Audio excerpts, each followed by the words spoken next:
ऊ त जनताको काम गर्ने हो। जनताले प्रत्यक्ष निर्वाचित गरेको मान्छेले तपाईँले मलाई किन धकाल्नु भएको? भाइ यो पुष्टि के यहाँ भिड गरेको देखाएको छैन? कसले भिड गरेछ? तपाईँलाई यो पुष्टि तपाईँले किन मलाई पुष्टाउनु भएको?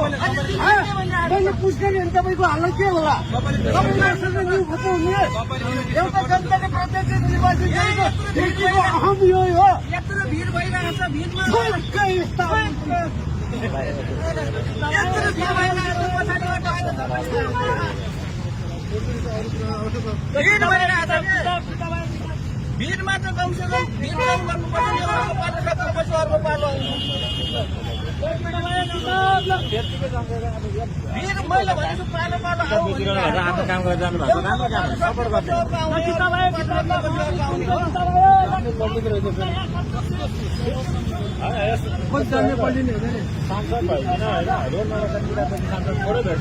त्यही भनेको त नि, उहाँले त राम्रो तरिकाले आफ्नो तरिकाले बुझ्नु हो। कलेजले पनि हेर्ने हो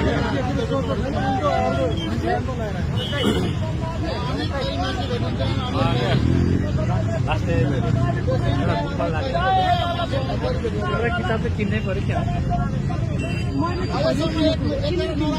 किताब किन्नुहुन्छ हजुरहरू?